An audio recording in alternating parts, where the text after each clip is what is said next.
Znači onu kuću koju sam se ja htio useliti, izgorela kuća, ostalo mi kod kuće i auto i motor Java 350 kubika koji sam imao.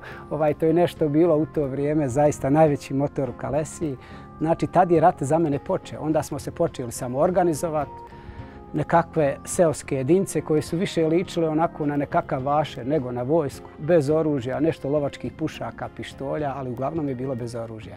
Imao sam više strašnih trenutaka, možda me je više pogodila pogibija mog brata koji je bio tako, kojeg sam morao nositi 2,5-3 sata kroz šume i potoke, bez pola glave, strefila ga geleri od granate tenkovske.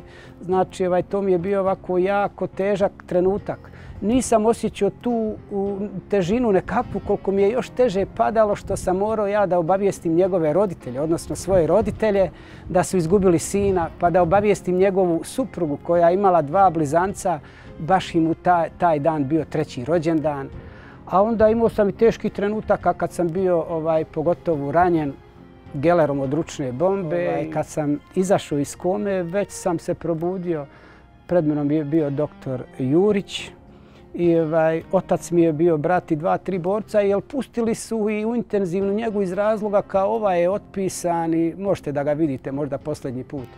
Međutim, oporavio sam se i nakon određenog vremena, možda 20-ak dana, došla mi je supruga u bolnicu, trebala se poroditi. I naravno onda mi je ona se porodila, bio sam dole blizu u porodilištu, ona se tu porodila, znači u istoj bolnici i to me onda nagnalo na nekakav da se borim za život, da ostanem živ, a dotad vjerovatno u onim nekakvim mojim mukama i tegobama nisam imao želje za životom.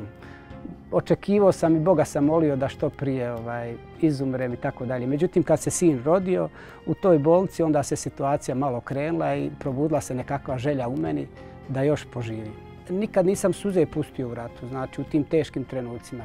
Međutim, danas me to izgleda stiglo i sve mi je teže mi je u smislu nekakav društveni život. To mi je sve teško mi pada veselja, svadbe, samo zbog one muzike, galame, halabuke. Zato volim samoću i tu osjećam da sam sretan i to mi je nekakav vid terapije i pokušavam time zaboraviti nekakvu prošlost. S obzirom da sam ja invalid, 80% nemam pola pluća, jetra poderana, želda, tako nekakvih rana imam, moji su živci popustili. Meni u porodici, u društvu, u zajednici sve mi smeta. Ja ne mogu sa prijateljima da sjedem da popijem kafu normalno. Meni smeta kad on kašikama udara po tanjirima. Meni smeta kad moje dijete zatvori vrata od kupatila. Meni smeta kad on pušta vodu sa česme. Trošim ja neke tablete za smirenje, međutim unutra mene to jede. Ja gorim unutra, znate. Ali htio bi da ne prenosim to na svoju porodicu, pogotovo na djecu. I onda u tim momentima ja sam najsretniji kad izađem, ne trpim to, nego izađem, odem negdje vani, izduham se i tako to pokušavam da saniram.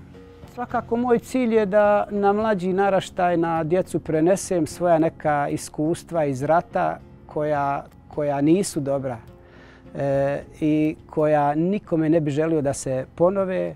Znači, najmanji rat je gori od najgoreg mira, ako me razumijete.